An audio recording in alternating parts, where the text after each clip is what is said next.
ಓಂ ವಂದೇ ವಂದ್ಯಂ ಸದಾನಂದಂ ವಾಸುದೇವಂ ನಿರಂಜನಂ ಇಂದಿರಾಪತಿಮಾತ್ಯಾದಿ ಬಲದೇಶಂ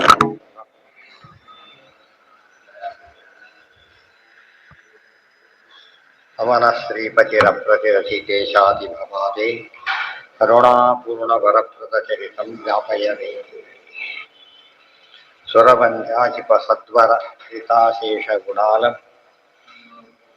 ಕರುಣಾಪೂರ್ಣವರಪ್ರದಚರಿತಂ ವ್ಯಾಪಯಮೇತಿ.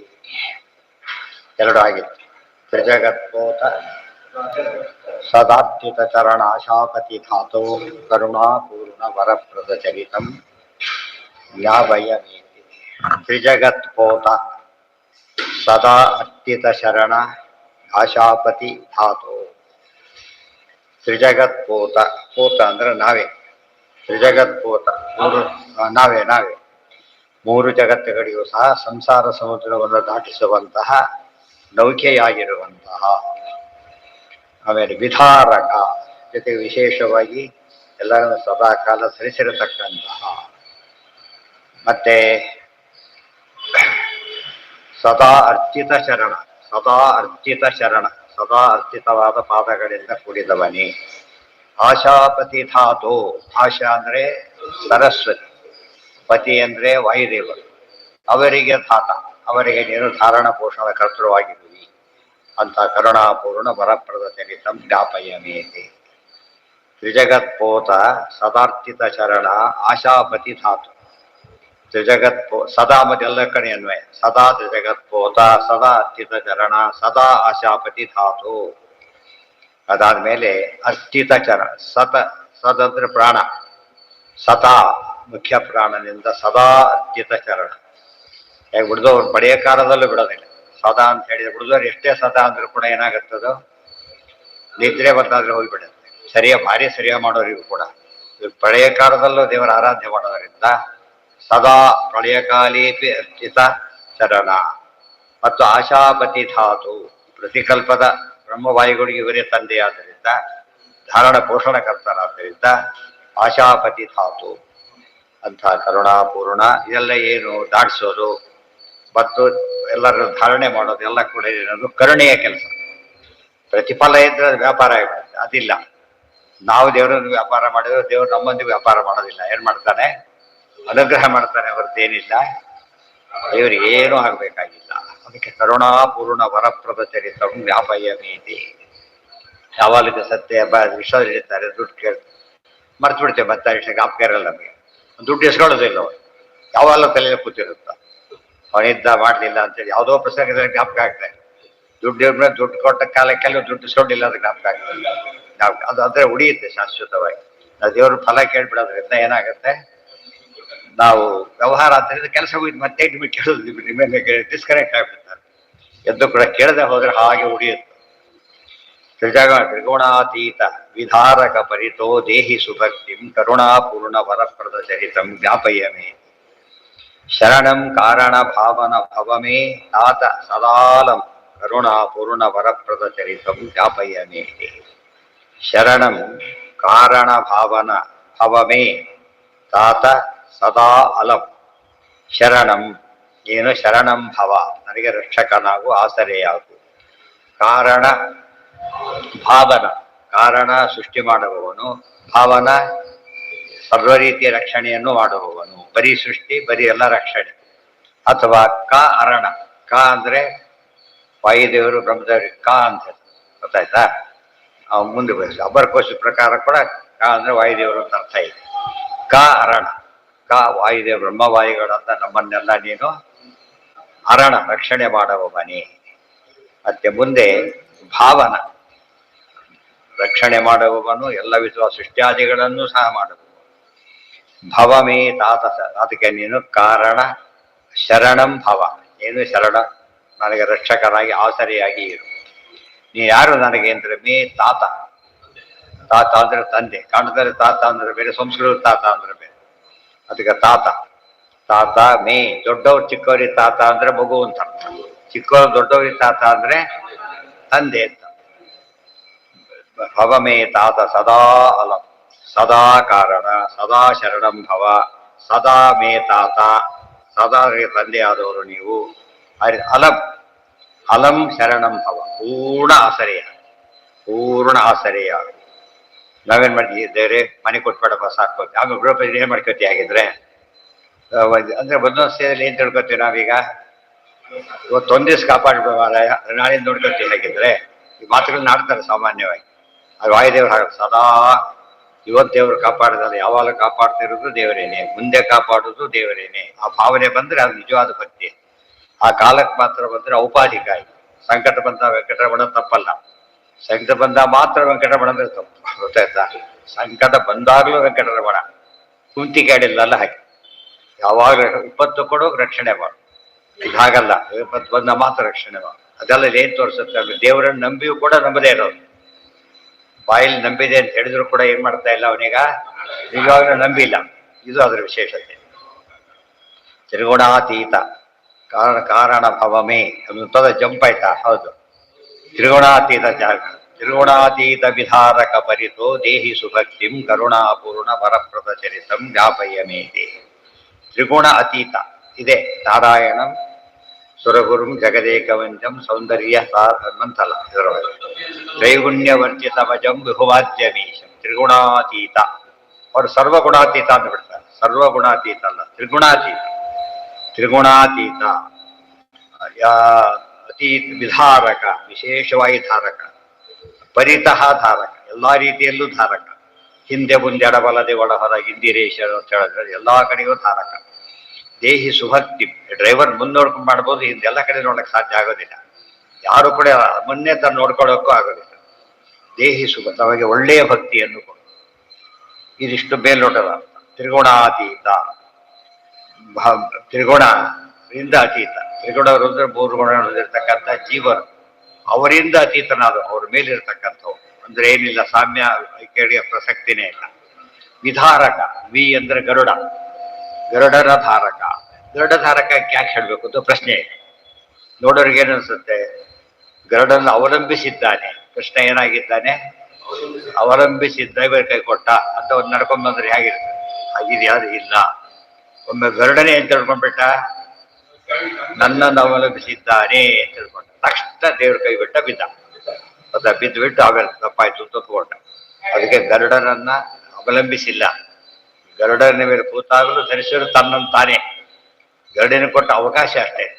ಅದೇ ಮಧ್ವದಲ್ಲಿ ಬರ್ತದೆ. ಆಚಾರ್ಯ ಏನ್ ಮಾಡಿದ್ರು, ಒಬ್ಬ ಒಟ್ಟು ಅವ್ನು ಕುತ್ಕೊಂಡು ನರಸಿಂಹದೇವ್ರ ಗುಡಿ ಪ್ರದಕ್ಷಿಣೆ ಮಾಡಿದ್ರು. ಜನ ಅಂದ್ರೆ ಒಂದು ಎಲ್ಲರನ್ನೂ ವಾಯುದೇವರು ವಾಯುದೇವ್ರನ್ನ ಹೊತ್ತು ಬಿಟ್ಟಿದಾನಲ್ಲ ಅಂತ ಅನ್ಸುತ್ತಾ ಇಲ್ವ? ಯಾರು ಗ್ರೇಟ್ ಇವನು ಅಲ್ಲ, ಒಳಗಿದ್ರು ಹೊರತಿರೋ ತಾವೇ ಮತ್ತೆ. ಅರ್ಥ ಆಯ್ತಾ? ಇದು ಬಹಳ ಮುಖ್ಯವಾದ ಅರ್ಥ. ಎಲ್ಲರ ಗರುಡರಿಗೆ ಅಹಂಕಾರ ಬಂತಲ್ಲ, ನಮಗೆ ತಪ್ಪು, ಅವರಿಗೆ ಅಹಂಕಾರ, ನಮಗೆ ತಪ್ಪು ತಿಳುವಳಿಕೆ. ಗರುಡನ ಅವಲಂಬಿಸಿದ್ದಾನೆ, ನನ್ನ ಮೇಲೆ ಅವಲಂಬಿಸಿದ್ದಾನೆ ಗರುಡ, ಗರುಡನ ಅವಲಂಬಿಸಿದ್ದಾನೆ ನಾವು. ಎರಡು ತಪ್ಪೇ ಆಗ ತಿಳಬಾರ್ದು. ಅದಕ್ಕೆ ವಿಧಾರಕ, ವಿಯನ್ನೂ ಧಾರಕ, ವಿ ಒಳಗೆ ಇದ್ದು ಎಲ್ಲರನ್ನೂ ಧಾರಕ, ವಿಯನ್ನೂ ಧಾರಕ. ಈ ರೀತಿಯಾಗಿ ದೇವರು ಕಡೆ ಮಾಡ್ತಿದ್ದ. ಇದ್ರ ನಮಗೇನಾಯ್ತು, ಈಗ ನಾವು ಏನೇ ಮಾಡಿದ್ರು ಕೂಡ ದೇವರು ಮಾಡಿಸ್ಕೊಂಡಿದ್ದೇ ಹೊರತು ನಾವು ಮಾಡಿದ್ದು ಅಂತ ಆಗೋದಿಲ್ಲ. ಯಾಕೆ? ಸ್ವಾತಂತ್ರ್ಯನೇ ಇಲ್ಲ. ಆದ್ರಿಂದ ದೇವರು ಮಾಡಿಸ್ಕೊಂಡ ಅಷ್ಟೇ. ದೇವ್ ಮಾಡಿದ್ವಿ ಅಂತ ಹೇಳ್ಬಾರ್ದು. ದೇವ್ರ ಪೂಜೆ ಮಾಡಿಸ್ಕೊಂಡ ಅಷ್ಟೇ ಹೊರತು ಮಾಡೋ ಶಕ್ತಿ ನಮಗಿಲ್ಲ, ಅಂತ ಸಂಪತ್ತು ಇಲ್ಲ. ದೇವ್ರಿ ಮ್ಯಾಚಿಂಗ್ ಸಂಪತ್ತಿದೆಯಾ? ಗೊತ್ತಾಯ್ತಾ? ಅದು ಹೇಳಬಾರದು. ಮಾಡಿದೆ ಅಂತ ಪದ ಬರಬಾರದು. ಮಾಡಿಸಿಕೊಂಡ ಅನ್ನಬೇಕು. ಮಾಡಿಸಿಕೊಂಡ, ಗೊತ್ತಾಯ್ತಾ? ಮಾಡಿದೆ ಅಂತ ಹೇಳಕ್ ಬರೋದಿಲ್ಲ. ಶರಣಂ ಕಾರಣ, ಆ ಭಾವನೆ ಬಂದ ತಕ್ಷಣ ಏನಾಗುತ್ತೆ ಅಲ್ಲಿಗೆ, ಮತ್ತೆ ಅಹಂಕಾರ ಶುರುವಾಗಿ. ಅದಕ್ಕೆ ಸಾಮಾನ್ಯ ಸಂಸ್ಕೃತದಲ್ಲಿ ಹೆಚ್ಚಾಗಿ ಪ್ಯಾಸಿವ್ ಉಪಯೋಗಿಸ್ತಾರೆ. ಪ್ಯಾಸಿವ್ ಯಾತಕ್ಕೆ ಉಪಯೋಗಿಸ್ತಾರೆ ಅಂದ್ರೆ, ನಾವು ಪ್ಯಾಸಿವೇ, ದೇವರೇ ಆಕ್ಟಿವ್. ನಾವು ಯಾವಾಗಲೂ ಪ್ಯಾಸಿವ್ ಅಂತ ತಿಳ್ಕೊಂಡ್ರೆ ಅದು ನಿಜವಾದ ಅರ್ಥ. ವಿಧಾರಕ ಪರಿತೋ ದೇಹಿ ಸುಭಕ್ತಿಂ. ಇನ್ನೊಂದು ಅರ್ಥ ಇದೆ, ಸುಭಕ್ತಿಂ ದೇಹಿ ಅಂದ್ರೆ ಏನು ಅರ್ಥ? ಒಂದು ಒಳ್ಳೆ ಭಕ್ತಿ ಕೊಡು. ಒಳ್ಳೆ ಭಕ್ತಿಗೆ ಅರ್ಥ ಬರೀಬೇಕು. ಒಳ್ಳೆ ಭಕ್ತಿ ಅಂದ್ರೆ ಏನು? ನಮ್ಗೆ ಕರೆಕ್ಟ್ ಪ್ರೂಫ್ ಕೊಡ್ಬೇಕು. ಕರೆಕ್ಟ್ ಪ್ರೂಫ್ ಕೊಡ್ಬೇಕು.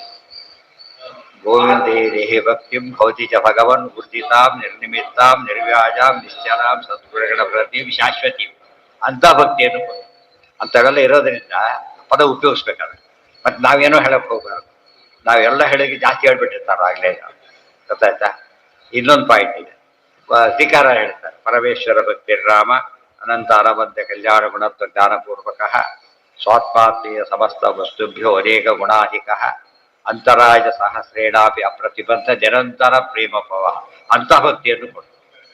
ಮತ್ತೆ ಅದೇ ನಮ್ಗೆ ಅದರಲ್ಲಿ ಮೆಟೀರಿಯಲ್ ಸಿಕ್ಕಿರೋದ್ರಿಂದ ಅದು ಅಪ್ಲೈ ಮಾಡ್ಕೊಂಡು ಸದಾಲ ಮತ್ತೆ ಯಾವಾಗ ಕೊಡಬೇಕು ನೀನು ಭಕ್ತಿ ಒಂದು ಅರ್ಥ ಆಯ್ತು. ಇನ್ನೊಂದು ಅರ್ಥ ಆಯ್ತು ಸುಭಕ್ತಿಂ ದೇಹಿ. ಸುಭಕ್ತಿಂ ಭಕ್ತಿ ಕೂಡ ಅಲ್ಲ, ಸುಭಕ್ತಿ ಅತ್ಯಂತ ಭಕ್ತಿ ಮಾಡೋರು ಯಾರು? ಶೋಭನಾ ಭಕ್ತಿ ಯಶ ಸಹ ಸುಭಕ್ತಿ ವಾಯು ತಮ್ ಗುರುತ್ವೇನ ಮೇದೆ. ಗುರುಗಳನ್ನ ಅನ್ಕೊಡು, ಜನ್ಮ ಜನ್ಮದಲ್ಲೂ ಕೂಡ ಆಚಾರ್ಯ ಗುರುಗಳಾಗಿರ್ಬೇಕು. ಹಾಗೆ ಮಾಡು. ಅರ್ಥ ಆಯ್ತಾ? ಸುಭಕ್ತಿ ಭಕ್ತಿಯ ಅಭಿಮಾನಿ ದೇವತೆಗಳು ಅವರೇ. ಎಲ್ಲಿ ಬಂದಿದೆ? ವಾಯುದೇವರು ಋಕೋದರ ಅಂದ್ರೆ 10 ಭಕ್ತಿರ್ಜ್ಞಾನಂ ಸವೈರಾಗ್ಯಂ ಪ್ರಜ್ಞಾ ಮೇಧಾದತಿ ಸ್ಥಿತಿ ಯೋಗ ಪ್ರಾಣೋ ಪದಂಚೈವ ಋಕೋದರ ಇತಿ ಸ್ಮೃತಃ. ಇದೆಲ್ಲ ತಿಳ್ಕೊಂಡ್ರೆ ಭಕ್ತಿ ಅಭಿಮಾನಿ ದೇವತೆ ಅವರೇನೆ. ಅವ್ರನ್ನ ಕೊಟ್ಟರೆ ನಿಜವಾದ ಭಕ್ತಿ ಬರ್ತದೆ, ಎಲ್ಲರೂ ಭಕ್ತಿ ಬರೋದಿಲ್ಲ. ದೇಹಿ ಸುಭಕ್ತಿ ಕರುಣಾಪೂರ್ಣ. ವಾಯುದೇವರ ಅಷ್ಟದ ಗುಣಗಳ ಏನಾಗಿದ್ದಾರೆ ಅವರು? ಅಭಿಮಾನಿಯ ದೇವತೆಗಳಾಗಿರೋದ್ರಿಂದ ಅದೇನು ಬರಬೇಕಾದ್ರೂ ಅವ್ರ ಮೂಲಕನೇ ದೇವರು ಕೊಡೋದು. ಕರುಣಾಪೂರ್ಣ ವರಪ್ರದ ಚರಿತಂ ಜ್ಞಾಪಯ್ಯ ಮೇತೆ ಶರಣಂ ಕಾರಣ ಭವಮೇ ತಾತ ಸದಾಲಂ. ಅದಾಯ್ತು. ಸದಾ ನಮಗೆ ರಕ್ಷಕನಾಗು, ಸದಾ ನಮಗೆ ನೀನು ಆಸರೆಯಾಗು, ಸದಾ ರಕ್ಷಣೆ. ಅಲಂ ಸದಾ ಅಂಬೋದು ಒಂದು ಪದ. ಅಲಂ ಅಲಂ ಅಂದ್ರೆ ಪೂರ್ಣವಾಗಿ ಪರಿಪೂರ್ಣವಾಗಿ ನಮ್ಮ ರಕ್ಷಣೆ ಮಾಡು. ಅಲಂ ಬುದ್ಧಿ ಅಂದ್ರೆ ಏನು? ಅಲ್ಲಿ ಅಲಂ ಶಬ್ದಕ್ಕೆ ಅರ್ಥ ಬೇರೆ. ಅಲಂ ಬುದ್ಧಿ ಅಂದ್ರೆ ಏನು? ಸಾಕು ಅನ್ಸುತ್ತೆ. ಅಲಂ ಬುದ್ಧಿನೇ ಇಲ್ಲ ಅವರಿಗೆ. ಏನ್ ಕೇಳಿದ್ರು ಸುಮ್ಮನೆ ಅಕ್ಷತೆ ಇರ್ತಾರೆ. ಆ ತರ ಹೊರತು ಅಲಂ ಇದು ಸಾಕು ಅನ್ನೋದೇ ಇಲ್ಲ. ಅದುವೇ ಅಲಂಕಾರ. ಅಲಂಕಾರ ಅಂದ್ರೆ ಏನು? ಮೇಕಪ್. ಸರಿಯಾದ ಇಂಗ್ಲಿಷ್ ಪದ ಮೇಕಪ್. ಅಲಂಕಾರ ಮೇಕಪ್ ಅಂದ್ರೆ ಏನು? ಏನಿಲ್ಲ ಅದು ಮುಚ್ಕೋಬೇಕು. ಫುಲ್ ರೆಡಿ ಆಗಿದೆ, ಕಪ್ ಮಾಡ್ಕೊಂಡ್ಬಿಟ್ರೆ ಏನಾಯ್ತು ಅಲ್ಲಿಗೆ? ಅಲಂಕಾರ. ಗೊತ್ತಾ? ಈ ರೀತಿ. ಆದ್ರೆ ದೇವರಿಗೆ ಅಲಂಕಾರನೇ ಬೇಕಿಲ್ಲ. ಅದಕ್ಕೆ ಅವನಿಂದನೇ ಎಲ್ಲರಿಗೂ ಅಲಂಕಾರ. ಅದಾಗ್ಬಿಟ್ಟು ದೇವರ ನ್ಯೂನತೆ ಇದೆ ಅಂತಾಗುತ್ತೆ. ಮೇಕಪ್ ಮಾಡ್ಕೊಂಡ್ರೆ ಏನೋ ಪ್ರಾಬ್ಲಮ್ ಇರಬೇಕು ಅಂತ. ಆ ಅರ್ಥದಲ್ಲಿ ದೇವರು ಹೇಗಿದ್ದಾನೆ? ಅಲಂ ಅಲಂ ಕೊಡು. ಅಲಂ ತಾತ. ಅಲಂ ತಾತ ಯಾವಾಗಲೂ ತಾತನೇ. ಹರಿದೇವ ಪರೋ ಹರಿದೇವ ಗುರು ಅನ್ನೋ ಮಾತು ಮುಖ್ಯ. ಆಚಾರ್ಯ ತಾವೇ ಹೇಳ್ಕೊಳ್ಳೋ ಮಾತು. ನನಗೆ ದೇವರೇ ಪರ, ದೇವರೇ ಗುರು, ದೇವರೇ ತಂದೆ ತಾಯಿ ಅವರ ದೃಷ್ಟಿ ಇದೆ. ಉಳಿದವರಿಗೆ ಅವರವರಲ್ಲಿದ್ದು ಮಾಡಿಸ್ತಾರೆ. ಇವರಿಗೆ ಡೈರೆಕ್ಟ್ ಆಗಿದ್ದಾರೆ. ಅಲಂ ಶರಣ ಮರಣ. ಇನ್ನೊಂದು ಅರ್ಥ ಅಲಂ ಅಷ್ಟು ಸಾಕ್ತಾನೆ, ಇನ್ನೇನು ಬೇಡ. ಅಲಂ ಅಲಂ ಅಂದ್ರೆ ಸಾಕಂದ್ರೆ ಏನು? ಇನ್ನು ಬೇಕಿಲ್ಲ. ಏನು ಕೊಡ್ಬೇಕು ಅಷ್ಟು ಕೊಟ್ಟರೆ ಸಾಕು. ಯಾಕೆ? ಇಟ್ಕೊಂಡು ಯಾವ ರೀತಿ ಊಟಕ್ಕೆ ಕರೆದ್ರೆ ಬೇರೆ ಹಾಕ್ತೀರಾ, ನೀರು ಕೊಡ್ತೀರಾ, ಕೇಳ್ಬೇಕಾ? ಉಪ್ಪು ಹಾಕ್ತೀರಾ, ಕೇಳಿ ಎಲ್ಲ ಇನ್ಕ್ಲೂಡೆಡ್. ಊಟ ಅನ್ನೋ ಪದದಲ್ಲಿ ಏನು ಸೇರ್ಕೊಂಡ್ಬಿಟ್ಟಿದೆ? ಎಲ್ಲ ಸೇರ್ಕೊಂಡಿದೆ. ದೇವ್ರ ರಕ್ಷಣೆ ಮಾಡೋದು ಎಲ್ಲ ಬಂದ್ಬೇಕು. ಉಪವಾಸದ ರಕ್ಷಣೆ ಮಾಡೋಕ್ಕಾಗತ್ತಾ? ಈ ಎಲ್ಲ ರೀತಿ ಕೊಡ್ಬೇಕು. ನಾವೇನ್ ಮಾಡ್ತೀವಿ? ದೇವರಿಗೆ ಅರ್ಥ ಆಗ್ಲಿಕ್ಕಿಲ್ಲ, ಅದು ಬಿಡಿಸಿ ಹೇಳಬೇಕು ಬಜಿತಾಗಿ. ನಮಗೆ ಅರ್ಥ ಆಗಿಲ್ಲ ಅದು ಏನಿಲ್ಲ. ಜ್ಞಾನ ಭಕ್ತಿ ಕೊಡು, ಅನುಗ್ರಹ ಮಾಡು ಸಾಕು. ಅವೆಲ್ಲ ಶಾರ್ಟೆಸ್ಟ್ದಲ್ಲಿ ಭಾರಿ ಹೆಚ್ಚು ಕೆಡೋದು. ಅನ್ನ ಕೊಡು, ಸಾರು ಹಾಕೋರು ಏನಾಯ್ತು ಈಗ? ಅಷ್ಟೇ ಕೊಟ್ಟಿರ್ಬೋದು ಕತೆ. ಊಟ ಕೊಡಿ ಎಲ್ಲ ಸೇರ್ಕೊಡ್ತಾರೆ. ಅದೇ ಯಾವಾಗಲೂ ಕೂಡ ನಾವು ಕಡಿಮೆದನ್ನ ನಾವು ಅರ್ಥ ಮಾಡ್ಕೊಳಕ್ ಹೋಗಿ ಕೇಳೋದು ಹಾಗೆ ಮಾಡ್ಬಿಡ್ತೀವಿ. ಆ ಕೇಳೋದು ಏನಂತ ಕೇಳಬೇಕು? ಸಮಗ್ರ ರಕ್ಷಣೆ ಮಾಡಿ ಎಲ್ಲ ಸೇರ್ಕೊಂಡಿರ್ತದೆ. ಮರಣ ಸಾಕು ಸಾಕು ಸಾಕು ಅಂತ ಅರ್ಥ ಇದೆ. ಮತ್ತೆ ಅಲಂಕಾರ ಅಲ್ಲಿ ಉಪಯೋಗಿಸಿದಾಗ ಸಾಕಷ್ಟು ಅಂತ ಅರ್ಥ. ಸಾಕು ಸಾಕಷ್ಟು ಗೊತ್ತಾಯ್ತು. ಅಲಂ ಕೊಡು, ಪೂರ್ತಿ ಕೊಡು. ಸದಾ ಮರಣ ಪ್ರಾಣದ ಪಾಲಕ ಜಗದೀಶಾವ ಸುಭಕ್ತಿಂ ಕರುಣಾಪೂರ್ಣ ವರಪ್ರದ ಚರಿತಂ ಜ್ಞಾಪಯಮೇ. ಮರಣ ಪ್ರಾಣದ ಪಾಲಕ ಜಗದೀಶ ಅವ ಸುಭಕ್ತಿಂ ಕರುಣಾಪೂರ್ಣ ವರಪ್ರದ ಚರಿತಂ ಜ್ಞಾಪಯಮೇ. ಮರಣ ಪ್ರಾಣದ ಮರಣದ ಲಯ ಮಾಡುವವನು, ಪ್ರಾಣದ ಪ್ರಾಣ ಕೊಟ್ಟು ಉಳಿಸಿರುವವನು, ಮರಣದ ಪ್ರಾಣದ ಪಾಲಕ ಮತ್ತು ಪಾಲಕ. ಮರಣದ ಪ್ರಾಣದ ಪಾಲಕ ಜಗದೀಶ. ಒಬ್ಬಿಬ್ಬರಿಗೆಲ್ಲ ಜಗದೀಶ, ಜಗತ್ತಿಗೆ ಈಶನಾದ ಅಥವಾ ಜಗತ್ ವಾಯುದೇವರು, ನನಗೆ ಸ್ವಾಮಿಯಾದ ಈಶ. ಅವ ಸುಭಕ್ತಿ. ಸುಭಕ್ತಿಂ ಅವ. ನನಗೇನು ಭಕ್ತಿ ಕೊಡು ಅಂತ ಕೇಳಿದ್ರು ಭಕ್ತಿನ ಆಮೇಲೆ ರಕ್ಷಣೆ ಮಾಡು. ಆಗ ಬಂತು, ಆಮೇಲೆ ಹೊರಟೋಯ್ತು. ಎಷ್ಟೋ ಜನ ಬಾರಿ ಕ್ರೋಧ ಇರ್ತಾರೆ, ಆಮೇಲೆ ದೂರ ಆಗಿಬಿಡ್ತಾರೆ. ಯಾವುದೋ ಕಾರಣಕ್ಕೆ ಪೂರ್ತಿ ಹೊಡೆದೋಗ್ಬಿಡೋದು. ಹಾಗಾಗುವ ಎಂದೂ ಕೂಡ ಏನಾಗಬಾರ್ದು. ಅದೇ ಶಾಂತಿ ಮಂತ್ರ ಹೇಳಿ ಸಾನಾಭೂತು ಸಾನೋಗುನತ್ತು ಬಂತಲ್ಲ. ಮಹಾವಿದ್ಯುಷಾವಹಿ, ನಮ್ಮಲ್ಲಿ ದ್ವೇಷ ಬರದಂತೆ ಇರಲಿ. ಅರ್ಥ ಆಯ್ತಾ? ಅದನ್ನ ನಾವು ಮಾಡ್ಕೊಳಕ್ಕಾಗಲ್ಲ. ಯಾರು ಮಾಡ್ಬೇಕದನ್ನ? ದೇವ್ರು ಮಾಡ್ಬೇಕಷ್ಟೇ. ಅದು ಉಪನಿಷತ್ ಬರುತ್ತೆ ಪೂರ್ತಿಯಾಗಿ. ಯಾರಾದ್ರೂ ಇವತ್ತು ನಮಗೆ ಬೇಕಾಗಿದ್ದಾರೆ ಅಂದ್ರೆ ನಮ್ಮ ಶಕ್ತಿ ಅಲ್ಲ, ಅದು ದೇವರ ಅನುಗ್ರಹ ಅಷ್ಟೇನೆ. ತಂದೆ ಮಕ್ಕಳಿಗೆ, ಮಕ್ಕಳ ತಂದೆ, ಅವರವ್ರಿಗೆ ಪರಸ್ಪರ, ಮಕ್ಕಳಿಗೆ ತಂದೆಯಲ್ಲಿ ಆಧಾರ ಬರಬೇಕು, ದೇವರ ಅನುಗ್ರಹ. ತಂದೆ ಮಕ್ಕಳಿಗೆ ಪ್ರೀತಿ, ಅದು ದೇವರ ಅನುಗ್ರಹ. ಎಲ್ಲ ಪೂರ್ತಿ ಹೇಳ್ತಾ ಹೋಗ್ತಾರೆ ಉಪನಿಷತ್ತಿನೊಳಗೆ. ಪ್ರತಿ ಸ್ಟೇಜಲ್ಲೂ ಕೂಡ ಆಪ್ತರು, ಮಿತ್ರರು, ಬಂಧುಗಳು ಏನೇ ಅಥವಾ ಊಟನೇ ರುಚಿಸ್ತಾ ಇಲ್ಲ ಅವ್ರಿಗೆ. ಎಲ್ಲರೂ ಭಾರಿ ಚಂದ ಇವ್ರಿಗೆ ಇಷ್ಟನೇ ಆಗ್ತಾ ಇಲ್ಲ, ದೇವ್ರು ಕೊಟ್ಟಿಲ್ಲ ಶಕ್ತಿ. ಇದೆಲ್ಲ ಯೋಚನೆ ಮಾಡಿದ್ರೆ ಅದು ಯಾವುದೋ ನಮ್ಮ ಕೈಯಲ್ಲಿಲ್ಲ. ಅದಕ್ಕಾಗಿ ಮರಣ ಪ್ರಾಣದ ಪಾಲಕ ಜಗದೀಶ ಅವ ಸುಭಕ್ತಿ, ಭಕ್ತಿ ಕೊಡೋ, ಭಕ್ತಿಯನ್ನು ಸದಾ ಉಳಿಸು ಹಾಗೆ ಏನು ಹೌದು ಹೃದಯ ಅಂತ ಈಗ ಕೇಳಿದರೆ ಹೇಳ್ತಿರೋದು, ಆಚಾರ್ಯ ಹೇಳ್ತಿರೋದ್ರಿಂದ ಅವ ಪ್ರವರ್ತತಾಂ ಭಕ್ತಿ ರಣಂ ಕ್ಷಣ ಕ್ಷಣೆ ಮೇ ದೀಶ ಸದಾ, ಅವಾಗ ಕ್ಷಣ ಕ್ಷಣದಲ್ಲೂ ಜಾಸ್ತಿ ಆಗುತ್ತೆ. ಅವ ಸುಭಕ್ತಿ ತರುಣಾದಿತ್ಯ ಕೊಡು ಎಂಬುದು ಯೋಗ, ರಕ್ಷಣೆ ಮಾಡೋದು ಕ್ಷೇಮ. ಸುಭಕ್ತಿಯ ಯೋಗ ಕ್ಷೇಮವನ್ನು ಮಾಡೋದು. ಮರಣ ಪ್ರಾಣದ ಪಾಲಕ ಜಗದಿ, ಇನ್ನೊಂದು ಸಾಲ, ಮರಣದ ಪ್ರಾಣದ, ಮರಣ ಯಾರು ಮಾಡ್ತಾರಲ್ಲ ಅವರಿಗೂ ಕೊಡುವವನು ಅಂದ್ರೆ ಯಾರು? ಮರಣ ಪ್ರಾಣದ ಲಯಕರ್ತರು, ಅವರಿಗೂ ಕೊಡುವವನು ನೀನೇ. ಆ ಶಕ್ತಿನ ಪ್ರಾಣ ಕೊಡಿಸೋಕೆ ನೀನಿದೆ.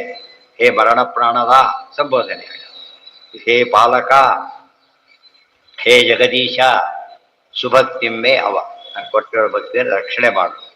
ಎಷ್ಟೊತ್ತು ಯಾರೋ ಕೊಟ್ಬಿಡ್ತಾರೆ, ಎಲ್ಲೋ ಹೋಗ್ತಿರ್ತಾರೆ, ನಿಮ್ಮಲ್ಲಿ ಇರಲಿ ಆಮೇಲೆ ತೊಗೊಂಡು ಹೋಗ್ತೀವಿ ಅಂತ ಹೇಳೋದಿಲ್ಲ. ಯಾಕೆ? ಇಲ್ಲಕ್ಕೆ ಸಮಸ್ಯೆ ಇದೆ, ಅಕಸ್ಮಾತ್ ಕಳೆದೋಗ್ಬಿಡ್ಬೋದು, ಅದು ನಿಮ್ಮಲ್ಲೇ ಇರಲಿ, ರಕ್ಷಣೆ ಮಾಡ್ಕೊಂಡಿರಿ, ಬಂಗಾರ ಕೊಡಿ. ಆ ರೀತಿ ಹಿಂದೆಲ್ಲ ಪದ್ಧತಿ ಇತ್ತು. ತುಂಬ ಊರುಗಳು ಹೋಗ್ಬೇಕಾರೆಲ್ಲ ದೊಡ್ಡ ಪದಾರ್ಥ ಕೊಟ್ಟು ಹೋಗ್ಬಿಡ್ತಾರೆ.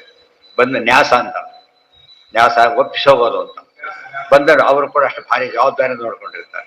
ತಾವು ಮನೆಯಲ್ಲಿ ಹೋಗ್ಬೇಕಾಗುತ್ತೆ, ಏನೋ ಹೋಗಾಗಿಲ್ಲ, ಯಾರ್ದೋ ಇಟ್ಟು ಹೋಗ್ಬಿಟ್ಟಿದ್ದಾರೆ ಇಲ್ಲಿ, ಆ ಜವಾಬ್ದಾರಿ ನಮ್ಮದಾಗಿದೆ ಅಂತ ಅದು ಕಮಿಟ್ಮೆಂಟ್ ಇದೆ, ಒಪ್ಕೊಂಡ್ಬಿಟ್ಟಿದೆ. ಬಸ್ಸಲ್ಲಿ ಸೀಟ್ ಇಡೋಗಿರ್ತಾರಲ್ಲ, ಬಜೀತಾ ಬಿಡುತ್ತೆ, ಬಸ್ ಹೊಟ್ರೆ ಬರೋದೇ ಇಲ್ಲ, ನಮಗೆ ಟೆನ್ಷನ್, ಬಿಟ್ಟು ಹೋಗ್ಬಿಡ್ತೀವಲ್ಲ, ಅವ್ರ ಸವಾಲು ಏನಿದೆಯೋ ಎಲ್ಗದಿಯೋ ಅಂತ. ಅರ್ಥ ಆಯ್ತಾ? ಅವ್ರಿಗೆ ನಿಧಾನ ಬರ್ತಾರೆ, ಸೇರ್ಕೋತಾರೆ, ಆಗ್ತಾರೆ, ನಮಗೆ ಜವಾಬ್ದಾರಿ ಬಂದ್ಬಿಡುತ್ತೆ ಹೇಳಿದ್ದೀರಿ. ಇದೆಲ್ಲ ಯಾತಕ್ಕೆ ಅಂದರೆ ನಮ್ಮದನ್ನು ಕಳ್ಕೊಂಡ್ರೆ ಕಳ್ಕೊತೀವಿ ಅಷ್ಟೇ, ಅವ್ರನ್ನ ಕಡೆ ಎರಡು ಕಳ್ಕೊತೀವಿ, ಅದು ಹೋಯ್ತು, ವಿಶ್ವಾಸನೂ ಹೋಯ್ತು, ಡಬಲ್ ಕಳ್ಕೊತೀವಿ. ಅದರಿಂದ ಅದಾಗದಂತೆ ನೋಡ್ಕೋಬೇಕು. ತರುಣಾದಿತ್ಯ ಸವರ್ಣಕ ಚರಣಾಬ್ಜಾಬಲ ಕೀರ್ತೆ ಕರುಣಾಪೂರ್ಣ ವರಪ್ರದ ಚರಿತಂ ವ್ಯಾಪಯ ಮೇತೆ. ಇನ್ನೊಂದು ಅರ್ಥ ಇದೆ, ಮರಣ ಪ್ರಾಣದ ಪಾಲಕ, ಮರಣ ಪ್ರಾಣದ ಪಾಲಕ, ಮರಣ ಕೊಡುವವರು, ಪ್ರಾಣ ಕೊಡುವವರನ್ನು ಪಾಲನೆ ಮಾಡುವವರು ನೀನೆ. ಮರಣದರನ್ನ ಪ್ರಾಣದರನ್ನ ಪಾಲಿಸುವವನೇ. ಅದು ಎಷ್ಟು ಮಟ್ಟಿಗೆ ಹೋಯ್ತು? ಮರಣ ಪ್ರಾಣದ ಕೊಡೋನೇನೋ, ಕೊಡೋರನ್ನು ಪಾಲಿಸುವವನು ನೀನು. ವಾಯುದೇವರು, ಯಮದೇವರು, ರುದ್ರದೇವರು ಮೊದಲಾದವರನ್ನೆಲ್ಲ ಹೀಗಿದೆ.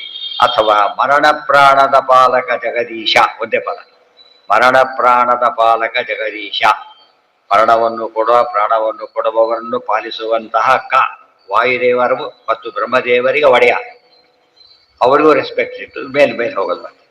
ಈ ರೀತಿ ಬರೆಯೋದು ಆಚಾರ್ಯ ವಿಶಿಷ್ಟವಾದ ಶೈಲಿ. ಒಂದು ಪದ ಮಾಡ್ಲಿಕ್ಕೆ ಬರುತ್ತೆ, ತುಂಡು ಮಾಡಿ ಎರಡೆರಡು ಪದ ಸೇರಿಸ, ಮೂರು ಪದ ಸೇರ್ಸಕ್ಕೆ ಬರುತ್ತೆ. ಆ ರೀತಿ ಸೇರಿಸ್ಬೇಕಾದ್ರೆ ಎಷ್ಟು ಮತ್ತು ಸಿಂಪಲ್ ಇರಬೇಕು, ಕಾಂಪ್ಯಾಕ್ಟ್ ಇರಬೇಕು, ಅರ್ಥ ಕೆಡಬಾರ್ದು. ಪ್ಯಾಕ್ ಮಾಡ್ತೀವಿ ಅಂತ ಎಲ್ಲ ಬಡಿಸಿಟ್ಬಿಟ್ರೆ ಹೇಗಿರ್ತದೆ, ತುರ್ಕೋದು ಅದಲ್ಲ, ನೀಟಾಗಿ ಇಡಬೇಕು. ತಗೊಂಡ್ರೆ ಅಚ್ಚಡಿದ ವಾಪಸ್ ಸಿಗ್ಬೇಕು. ಕಾ ಅಂದ್ರೆ ಬ್ರಹ್ಮದೇವರು, ಜಗತ್ತಂದ್ರೆ ವಾಯುದೇವರು. ಬರೀ ಕಾಯಿದ್ರೆ ಇಬ್ರು ಆಗ್ತಾರೆ. ಕೋ ವಾಯುತಿ ಶಬ್ದಿತಃ ಕಸ್ಮೈ ದೇವಾಯ ಹವಿಷಾವಿಧೇವ, ಇಬ್ರಿಗೂ ಎರಡು ಹೆಸರು ಇದೆ. ಬ್ರಹ್ಮ ಅಂದ್ರೂ ವಾಯು ಬರುತ್ತೆ, ವಾಯು ಅಂದ್ರೂ ಬ್ರಹ್ಮ ಅಂತ ಅರ್ಥ ಇದೆ. ಜಗದೀಶ ಅವ ಸುಭಕ್ತಿ ಕರು, ನಮ್ಗೆ ಅವ ಅಂತ ಯಾತ ಕೇಳ್ಕೊಂಡ್ರು ಅಂದ್ರೆ ಸ್ವಲ್ಪ ಕೆಟ್ಟದಾದ ತಕ್ಷಣ ಏನಾಗುತ್ತೆ, ನಮಗೆ ಭಕ್ತಿ ಶಕ್ ಆಗುತ್ತೆ.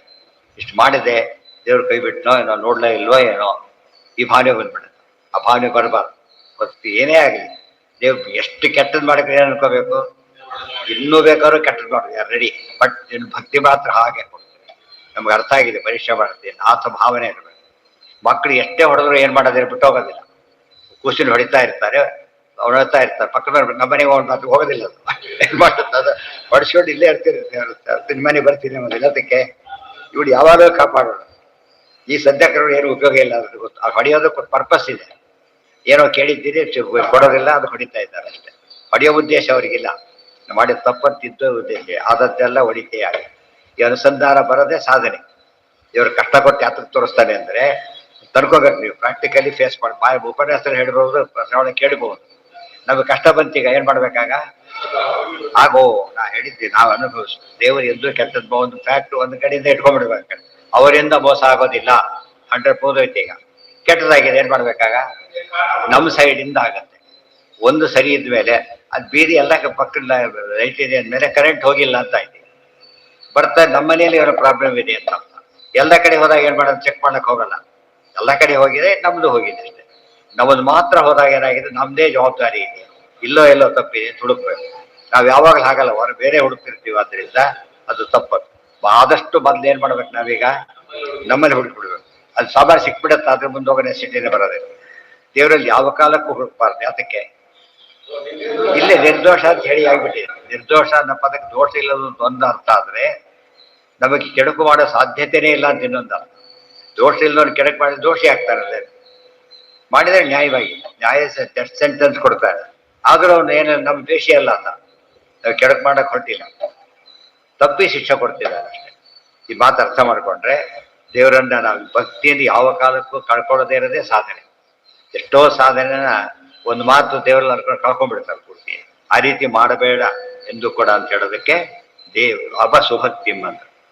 ಮರಣ ಪ್ರಾಣದ ಪಾಲಕ ಜಗದೀಶ ಅವ ಸುಭಕ್ತಿಂ ಕರುಣ. ಇಲ್ಲಿ ಅದು ಇನ್ನೂ ಸಾರಸ್ಯ ಇದೆ. ಮರಣ ಪ್ರಾಣದ ಸಾವು ಕೊಡ್ತೀಯ, ಅಲ್ಲೂ ಕಾರುಣ್ಯ ಇದೆ. ಅಲ್ಲೂ ಕೂಡ ಕಾರುಣ್ಯ ಇದೆ. ಇಂದ್ರಿಯಗಳನ್ನು ಕೊಡ್ತೀಯ, ಆಗ್ಲೂ ಹುಟ್ಟಿಸ್ತೀಯ, ಆಗ್ಲೂ ಕಾರುಣ್ಯ. ಏನ್ ಮಾಡಿದ್ರೆ ನಿನ್ನಲ್ಲಿ ಏನಿದೆ ನಮ್ಮ ಕಡೆ ಯಾವಾಗಲೂ ಕರುಣೆನೇ ಬೇರೆ ಇಲ್ಲ. ಸಾಮಾನ್ಯ ತಂದೆ ತಾಯಿಗಳೇ ಮಕ್ಕಳು ಎಷ್ಟೇ ಕೆಟ್ಟದ್ದು ಮಾಡಿದ್ರು ಇವರೇನು ಇಷ್ಟಪಡೋದಿಲ್ಲ. ಅದು ಸೇರ್ತಿರೋ ಇಷ್ಟಪಡೋದಿಲ್ಲ. ಯಾರು ಬಂದಾಗ ಭಾರಿ ಸಲ ನೋಡ್ಕೊತಾರೆ ಅಂತ ಹೇಳ್ತಾರೆ ಹೊರತು ಅಷ್ಟು ವೃದ್ಧಾಶ್ರಮ ಸೇರಿಸಿದ್ರು ಕೂಡ ಏನ್ ಮಾಡ್ತಾರೆ, ಇಲ್ಲ ಸರಿಯಾಗಿ ನೋಡ್ಕೊತಾರೆ. ಇಷ್ಟರ ಮಟ್ಟಿಗೆ ಅವರು ಉಲ್ಟ ಪಲ್ಟ ಎಷ್ಟು ಸರಿಯಾಗಿ ನೋಡ್ಕೊಂಡು ಡೌಟ್ ಮಾಡ್ತಾನೆ ಇರ್ತಾರೆ. ಆ ಭಾವನೆ ಇರಬಾರ್ದು. ಇದು ಗಟ್ಟಿ ಮಾಡ್ಕೊಬೇಡ. ಇವರಿಂದ ನಮ್ಗೆ ಕೇಳ್ತಾ ಆಗೋ ಚಾನ್ಸ್ ಇಲ್ಲೇ ಇಲ್ಲ. ಕರುಣಾದಿತ್ಯ ಸವರ್ಣಕ ಚರಣಾಬ್ಜಾಮಲ ಕೀರ್ತೆ ಕರುಣಾಪೂರ್ಣ ವರಪ್ರದ ಚರಿತಂ ಜ್ಞಾಪಯಮೀತಿ. ಇದು ಹೇಗೆ ಇಲ್ಲಿಂದ ಏನ್ ಮಾಡ್ತಾರೆ ಗೊತ್ತಾ? ಆಪಾದ ಮೌಲ್ಯ ಪರ್ಯಂತ ವರ್ಣನೆ. ಇದಿಷ್ಟು ಕೂಡ ದೇವ್ರ ಮಹಿಮೆ ವರ್ಣನೆ ಮಾಡಿಬಿಟ್ಟು ಆಪಾದ ಮೌಲ್ಯ ಪರ್ಯಂತ ವರ್ಣನೆ. ಈಗಾಗಲೇ ಎಲ್ಲಿ ಬಂದಿತ್ತದು? ಮೊದಲೇ ಬಂದ. ಆದ್ರೆ ವಿವರಣೆ ಈಗ ಅಲ್ಲೇನ್ ಹೇಳಿರ್ತಾರೆ ಅದನ್ನೆಲ್ಲ ಎಕ್ಸ್ಪ್ಲೇನ್ ಮಾಡಕ್ಕೆ ಇದರಿಂದ ಇದನ್ನ ಸಿಂಪಲ್ ಮಾಡ್ಕೋಬೇಕಾದ್ರೆ ಅದನ್ನು ಓದ್ಬೇಕು. ಎಕ್ಸ್ಪ್ಲೇನ್ ಇದನ್ನು ಓದ್ಬೇಕು. ರಿಪೀಟ್ ಮಾಡೋ ಉದ್ದೇಶ ಏನು ಅಂತ ಕೇಳಿದ್ರೆ ಪುನರಾವೃತ್ತಿ ಮಾಡಿದಾಗ ಸ್ಪಷ್ಟೀಕರಣ ಜಾಸ್ತಿ ಬರ್ತದೆ. ಜೊತೆಗೆ ಒಂದೇ ವಿಷಯವನ್ನ ಇನ್ನೊಂದು ಆಂಗಲ್ ಅಲ್ಲಿ ನೋಡಕ್ಕೂ ಬರುತ್ತೆ. ಇದು ಆಚಾರ ಶೈಲಿ. ದಶಾವತಾರನು ಹಾಗೆ ಮಾಡಿದ್ರು. ಹಿಂದೆ ದಶಾವತಾರ ಬಂತಲ್ಲ ಹಿಂದಿನ ಪದ್ಯದೊಳಗೆ, ಅಲ್ಲಿ ಮತ್ಸ್ಯಕ ರೂಪದಲ್ಲಿ ಹೇಳಿದ್ರು, ಮತ್ತೆ ರಿಪೀಟ್ ಮಾಡಿದ್ರು. ಹೇಳ್ಬೇಕು ಹೊಸ ರೀತಿಯಲ್ಲಿ ಹೇಳಿದ್ರು. ಕೆಲವು ಕಡೆ ವಿವರಣೆ, ಕೆಲವು ಕಡೆ ಹೊಸ ಅಂಶ ಎಲ್ಲ ಸೇರಿಸ್ಬಿಟ್ರು. ಇಲ್ಲ ಹಾಗೆ ಮಾಡ್ತಿದ್ದ. ತರುಣಾದಿತ್ಯ ಸವರ್ಣಕ ಚರಣಾಬ್ಜ ಅಮಲಕೀರ್ತೆ ಕರುಣಾಪೂರ್ಣ ವರಪ್ರದ ಚರಿತಂ ಜ್ಞಾಪಯಮಿ. ತರುಣಾದಿತ್ಯ ಸವರ್ಣಕ ಎಲ್ಲಿ ಒಂದು ಕಾಮನ್ ಇದೆ. ಅಲ್ಲೂ ಕೂಡ ಪಾದದಿಂದ ಮೌಲ್ಯವರೆಗೂ, ಇಲ್ಲಿ ಪಾದದಿಂದ ಮೌಲ್ಯವರೆಗೂ. ದೊಡ್ಡವನ್ನ ಯಾವಾಗಲೂ ಯಾವ ರೀತಿ ಚಿಂತನೆ ಮಾಡಬೇಕು? ಆಪಾದ ಮೌಲ್ಯ ಪರ್ಯಂತಂ ಗುರುಣಾಂ ಆಕೃತಿ. ಆಪಾದ ಮೌಲ್ಯ ಪರ್ಯಂತ ಗುರುಗಳು ದೊಡ್ಡವರಾದ್ರಿಂದ ದೊಡ್ಡವರಿಗೆಲ್ಲ ಕಾಮನ್. ಚಿಕ್ಕವರು ಅವ್ರೇನ್ ಮಾಡ್ತಾರೆ? ಚಿಕ್ಕವ್ರು ಹೊಗಳ್ಬೇಕಾದ್ರೆ ತಲೆಯಿಂದ ಶುರು ಮಾಡ್ತಾರೆ. ಯಾಕಂದ್ರೆ ಅವ್ರ ಕಾಲ ಹತ್ರ ನಮಗೆ ಬದ್ಲು ಸಿಗೋದು ತಲೆ, ಮೇಲಿದ್ದವ್ರು ಬದ್ಲು ಸಿಗೋದು ಕಾಲು. ನಮ್ಗೆ ಅದು ಕಾಲಿಂದ ಶುರು ಮಾಡಬೇಕು. ಈಗ ಆ ರೂಪ ಆಕೃತಿ ಅವರ ಫಿಸಿಕ್, ಅವರ ದೇಹ ಚಿಂತನೆ, ಅದಿಷ್ಟು ಆಕೃತಿ ದೇಹ ಅಂತ. ಆಕೃತಿ ಹೀಗಿದೆ ಚಿಂತನೆ ಮಾಡಿ. ಪಾದ ಇದ್ಮೇಲೆ ದೇಹ ಇರ್ಬೇಕಂತ. ಹಾ, ಅವರ ಚಿತ್ರ ಅದು ಆಯ್ತು. ಆಕೃತಿ ಅದು ಫಸ್ಟ್ ಕೃತಿ ಓದಕ್ಕೆ ಅವ್ರ ಆಕೃತಿ ಚಿಂತನೆ ಮಾಡಬೇಕು. ಅವ್ರ ಗುರು ಕಂಡ ತಾನೇ ಬಂದು ಮಾತಾಡಕ್ ಸಾಧ್ಯ. ಏನ ಎಲ್ಲಿ ಶ್ಲೋಕ? ಪುರಾಣ ಶ್ಲೋಕ. ಪುರಾಣ ಎಲ್ಲರಿಗೂ ಕಾಮನ್. ಯಾರು ಹೇಳಿದ್ರು ಅದು ಕಾಮನ್. ಲೌಕಿಕರನ್ನ ಹೇಳಿ ಎಲ್ಲದಕ್ಕೂ ಕಾಮನ್. ಕಪಿಲಗೀತೆಯಲ್ಲಿ ಅದು ವರ್ಣನೆ ಇದೆ. ಈ ಶ್ಲೋಕ ಕೇಳಿ ಎಲ್ಲಿ ಶ್ಲೋಕ ಅಂತ ಕೇಳಿ, ಎಲ್ಲಿ ಶ್ಲೋಕ ಅಂತ ಕೇಳಿದ್ರೆ ಪುರಾಣ ಶ್ಲೋಕ. ಮರಣ ಪ್ರಾಣದ ಪಾಲಕ ಕರುಣಾದಿತ್ಯ ಸವರ್ಣಕ ಚರಣಾಖ್ಯ ಅಮಲ ಕೀರ್ತೆ. ಒಂದು ಪದನು ಮಾಡಿಕೊಡಕ್ ಬರೋದು. ಪದ ವಿಭಾಗನೆ ಮಾಡ್ಬೇಕಾಗಿಲ್ಲ. ಕರುಣಾದಿತ್ಯ ಸವರ್ಣಕ ಚರಣಾಬ್ಜಾಮಲ ಕೀರ್ತೆ ಕರುಣಾಪೂರ್ಣ ವರಪ್ರದ ಚರಿತಂ ಜ್ಞಾಪಯಮಿ. ಅಥವಾ ಕರುಣಾದಿತ್ಯ ಸಮ ವರ್ಣಕ ಚರಣಾಬ್ಜ ಅಮಲ ಕೀರ್ತೆ ಹಾಗೆ ಓದಬಹುದು. ತರುಣಾದಿತ್ಯ ಸವರ್ಣಕ ಚರಣ. ತರುಣಾದಿತ್ಯ ಅಂದ್ರೇನು?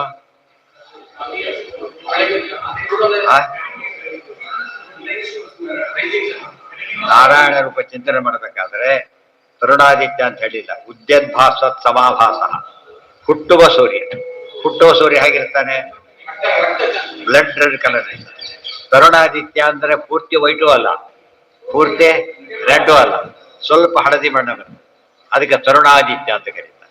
ಬಾಲಾದಿತ್ಯ, ತರುಣಾದಿತ್ಯ, ಮಧ್ಯಾವೃತ, ವೃದ್ಧಾದಿತ್ಯ. ಹುಡುಗ ಸೂರ್ಯ ಮತ್ತೇನಾಗಿರ್ತಾನೆ?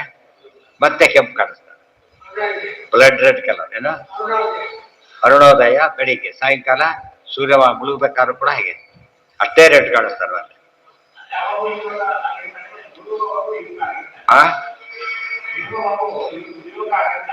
ಏನಾಗಿರ್ತಾನೆ? No change. ಸೂರ್ಯನಲ್ಲಿ ಯಾವ ರೀತಿಯಲ್ಲೂ ಚೇಂಜ್ ಇಲ್ಲ. ನಮ್ಮಲ್ಲಿ ಚೇಂಜ್ ಕಾಣುತ್ತೆ. ಆಕ್ಚುಲಿ ಕೆಂಪು ಸೂರ್ಯನ ಕೆಂಪು ಅಲ್ಲ ಅದು, ಅಟ್ಮಾಸ್ಫಿಯರಿಕ್ ಕೆಂಪದು. ಈ ಕೆಂಪು ಅಲ್ಲ, ಇದು ಆಕಾಶದ ಕಲರ್ ಇದೆ. ಕಲರ್ ಆಕಾಶದ್ದಲ್ಲ, ಆಕಾಶ ಕಲರ್ಲೆಸ್. ಕಾಣೋದೆಲ್ಲ ಏನದು? ನಮ್ಮ ಕಣ್ಣಿಂದ ಹಿಡಿದು ಆ ಕಡೆಗೆ ಎರಡು ಸೇರಿಬಿಡೋದು, ಸೇರಿದ್ರೆ ನೀಲಿ ಕಾಣೋದು. ನೀರು ಹಾಗೇನೆ. ಸಮುದ್ರ ನೀರು ನೀಲಿ ಬಣ್ಣ ತೋರಿಸ್ತಾರೆ, ಆಕ್ಚುಲಿ ಬಣ್ಣ ಇರೋದಿಲ್ಲ. ಡೆಪ್ತ್ ಜಾಸ್ತಿ ಆದಾಗ ಒಂದು ರೀತಿ ಬ್ಲೂನೆಸ್ ಕಾಣುತ್ತೆ, ಬ್ಲೂ ಬರುತ್ತೆ ಡೆಪ್ತ್ ಜಾಸ್ತಿ ಆದಾಗ. ಈ ಕಡೆ ತಗೊಂಡ್ರೆ ಅದೇ ನೀರು ಕೈ ಹಿಡ್ಕೊಂಡು ನೀರು ಕಾಣಿಸೋದಿಲ್ಲ, ಅಲ್ಲಿ ನೀಲಿ ಕಾಣಿಸುತ್ತಲ್ಲ, ತಗೊಂಡ್ರೆ ನೀಲಿ ಇಲ್ಲ. ಅದಕ್ಕೆ ನಮ್ಮಿಂದ ಕಂಡಿದ್ದು ಅಂತ ಆಯ್ತಲ್ಲ, ಆಕ್ಚುಲಿ ಅಲ್ಲಿ ಇಲ್ಲ. ಕಲರ್ಲೆಸ್ ನೀರೇ ಕಲರ್ಲೆಸ್ ಸಾಮಾನ್ಯವಾಗಿ. ತರುಣಾದಿತ್ಯ ಸವರ್ಣಕ ಚರಣಾಬ್ಜ. ತರುಣಾದಿತ್ಯನಿಗೆ ಸವರ್ಣ ಅಂದ್ರೆ ಸಮಾನ ವರ್ಣ. ಸ ಅಂದ್ರೆ ಸಮಾನ ಇದೆ, ಸಹಿತ ಅಲ್ಲ, ಸಮಾನ. ಅಂತಹ ವರ್ಣದ ಬಣ್ಣದ ಚರಣಾಬ್ಜ, ಚರಣ ಕಮಲವುಳ್ಳವನೇ. ಶ್ರೀರಮಣಿ ಕರಕಮಲ ಪೂಜಿತ ಚಾರು ಚರಣ ಸರೋಜ ಅದು ಹೇಳ್ಬೇಕಾಗಿ. ಅಬ್ಜ ಅಂತ ಯಾಕೆ ಕರೀತಾರೆ? ಕಮಲ ಅಂತ ಯಾಕೆ ಕರೀತಾರೆ? ಕೆಂಪು ಸರಿ ಕರಿಬೇಕಾ? ಪಾದ ಕಮಲ ಯಾಕಾಗ್ಬೇಕು? ಯಾವಾಗಲೂ ಅಂಗಾಲ ಏನಿರಬೇಕು? ಕೆಂಪು ಇರಬೇಕು. ಅದು ಬಣ್ಣ ಹಚ್ಕೋತದೆ ಸಾಮಾನ್ಯ, ಹಾಗೆ ಹಚ್ಕೋಬಾರ್ದು. ನ್ಯಾಚುರಲಿ ಕೆಂಪಿರ್ಬೇಕು, ಅಂಗೈ ಕೆಂಪಿರ್ಬೇಕು, ಅಂಗ ಕೆಂಪಿರ್ಬೇಕು, ಉಗುರು ಭಾರಿ ಕೆಂಪಿರ್ಬೇಕು. ಅವೆಲ್ಲ ಲಕ್ಷಣಗಳು. ಕಣ್ಣಿನ ತುದಿ ಕೆಂಪಿರ್ಬೇಕು, ಇಡೀ ಕಡೆ ಕೆಂಪಿರ್ಬಾರ್ದು. ಅದಿಲ್ಲ ಜ್ವರ ಇಲ್ಲ, ಕೋಪ ಎಲ್ಲರೂ ಅದು ಲಕ್ಷಣ. ಅದೇ ಕೆಲವೆಲ್ಲ ತುಟಿಗಳು ಕೆಂಪಿರ್ಬೇಕು, ಇವೆಲ್ಲ 5 ಕಡೆ ಕೆಂಪಿರ್ಬೇಕು ಅಂತ ಹೇಳ್ತಾರೆ. ಅವೆಲ್ಲ ಕೆಂಪಿದ್ರೆ ಲಕ್ಷಣ. ಅದಕ್ಕಾಗಿನೇ ಕೆಂಪು ಅಂತ ಹೇಳಿದ್ರೆ ಕಮಲ ಅಂದ್ಬಿಟ್ರೆ ಏನಾಯ್ತು? ಇಲ್ಲಿಗೆ 2 ಆಯ್ತು, ಗೋಬಲ ಅಂತಾನೂ ಆಯ್ತು, ಮತ್ತೆ ಕೆಂಪು ಅಂತಾನೂ ಆಯ್ತು. ಅದಕ್ಕಾಗಿ ಎಲ್ಲಿ ಪಾದ ಕಮಲ ಅಂತ ಹೇಳ್ತಾರೋ ಹಾಗೆ ಆ ಲಕ್ಷಣ ಇರೋದ್ರಿಂದ ಲಕ್ಷಣವಂತರು ಅಂತ ಅರ್ಥ. ಇನ್ನೊಂದು ಅರ್ಥ, ಪಾದದಂತೆ ಕಮಲದಂತೆ ಪಾದ ಇದ್ದಾಗ ಅವರು ಲಕ್ಷಣವಂತರಾಗಿದ್ದಾರೆ. ಸಮ್ಯಕ್ ಲಕ್ಷಣ ಸಂಪನ್ನ, ಅವ್ರ ಗುರು ಆಗ್ಲಿಕ್ಕೆ ಯೋಗ್ಯರು ಅಂತ. ಎಷ್ಟೋ ಸತ್ಯ ದೆವ್ವಕ್ಕೆ ಕಾಲು ಕಾಣಿಸೋದಿಲ್ಲ ಅಂತ ಹೇಳೋದಿಲ್ಲ, ಆ ಥರ ಕಾಲಿನಲ್ಲಿ ಇದಿಲ್ದ ಹೋದ್ರೆ ಅದು ಅನಿಷ್ಟ ಇದ್ದಾಗಲೇ. ಮರಣ ಪ್ರಾಣದ ಕಾಲಿಗೆ ಇನ್ನೊಂದು ಅರ್ಥ ಇದೆ. ಕಾಲು ಅನ್ನೋದಕ್ಕೆ ಆಚಾರ ಅಂತ. ಆಚಾರ ಯಾಕೆ? ಪಾದದಿಂದ ನಡಿತೇವೆ ನಾವು, ಆಚಾರ ಸಂಚರಿಸ್ತೇವೆ. ಪಾದ ನಡಿಗೆಗೂ ಬೇಕು. ಪಾದ ಅಂದ್ರೆ ಕರ್ಮ, ನಡೆಯೋದು. ಅದ್ರ ಕರ್ಮಣ ಜ್ಞಾನ ಮಾತನ್ನೋತಿ ಗತಿಗೆ ಬೇಕು. ಆದ್ದರಿಂದ ಆಚಾರ ಸರಿ ಇಲ್ಲದ ಹೋದ್ರೆ ಕಾಲು ನೋವು ಶುರುವಾಗುತ್ತೆ ಅಂತ ಅರ್ಥ ಆಯ್ತಾ? ಆಚಾರ ಸರಿ ಇಲ್ಲದ ಹೋದ್ರೆ ಕಾಲು ನೋವು ಶುರುವಾಗುತ್ತೆ. ಆಚಾರ ಸರಿ ಯಾವ ಔಷಧಿ ಕೊಟ್ಟರು ಹೋಗೋದಿಲ್ಲ ಅದು. ಆಚಾರ ಸರಿ ಹೋಗ್ಬಿಡ. ಪ್ರಾಬ್ಲಮ್ ಇರೋದು ಅಲ್ಲೇನೆ. ಇವತ್ತು ಆಚಾರ ತುಂಬಾ ಡೇ ಬೈ ಡೇ ಜಾಸ್ತಿ ಆಗ್ತಾ ಇರೋದ್ರಿಂದ ಕಾಲು ನೋವು ತುಂಬಾ ಜಾಸ್ತಿ ಆಗ್ತಾ ಇದೆ. ಹಿಂದೆ ಕಾಲು ನೋವು ಆಗೋ ಚಾನ್ಸೇ ಇಲ್ಲ. ಯಾತಕ್ಕೆ? ಇವತ್ತು ಭಾರಿ ಚಿಕ್ಕವರಿಗೆ ಕಾಲು ನೋವು, ಯಾಕಂದ್ರೆ ಆಚಾರ ಬಿಟ್ಟಿರೋದ್ರಿಂದ. ಸರಿಯಾಗಿದ್ದರೆ ಸರಿಯಾಗಿರ್ಲೇಬೇಕು. ಮತ್ ಪಾದ ಶಬ್ದಕ್ಕೆ ಇನ್ನೊಂದು ಅರ್ಥ, ಸ್ವರೂಪ ಅಂತ ಇನ್ನೊಂದು ಅರ್ಥ. ಪಾದ ಉತ್ತಮಾನಾಂ ಸ್ವರೂಪಂತೂ ಪಾದ ಶಬ್ದೇನ ಭಂಡೆ. ಶ್ರೀಪಾದರು ಸ್ವಾಮಿ ಕರೆಯೋದಿಲ್ಲ, ಶ್ರೀಪಾದರು ಅಂತ ಕರೆದಾಗ ಇಡೀ ಸ್ವರೂಪನೇ ಪಾದ ಶಬ್ದಕ್ಕೆ ಅರ್ಥ. ಮಂಗಳ ಸ್ವರೂಪರು ಅಂತ ಅರ್ಥ. ಅನೇಕ ಅರ್ಥಗಳಿದೆ. ಯಾವ ಅರ್ಥ ತಗೊಂಡ್ರು ದೇವರಿಗೆ ಮ್ಯಾಚ್ ಆಗುತ್ತೆ, ಯಾವ ತಗೊಂಡ್ರು ಪಾದ. ತರುಣಾದಿತ್ಯ ಸವರ್ಣಕ ಚರಣಾಬ್ಜ ಅಮಲ ಕೀರ್ತೆ. ಚರಣಾಬ್ಜ ಅಮಲ ಕೀರ್ತೆ, ಕೀರ್ತಿ ಅಮಲ ನಿರ್ಮಲವಾದ ಕೀರ್ತಿ. ಭಾರಿ ಒಳ್ಳೆಯವರು, ಸ್ವಲ್ಪ ಎಡವಟ್ಟು ಅಂತ ಸೇರಿಸೋದಿಲ್ಲ, ಹಾಗಿಲ್ಲ. ಅಮಲ ಕೀರ್ತಿ. ಅಮಲ ಅಂದ್ರೆ ದೋಷ, ನಿರ್ದೋಷವಾದ ಕೀರ್ತಿ. ಕರುಣಾಪೂರ್ಣ ವರಪ್ರದ ಚರಿತಂ ವ್ಯಾಪಯ ಮೇಲೆ. ಅಲ್ಲಿಂದ ಮುಂದೆ ಹೇಳ್ತಾ ಹೋಗ್ತಾರೆ. ಅದು ನಾಳೆ. ಆಮೇಲೆ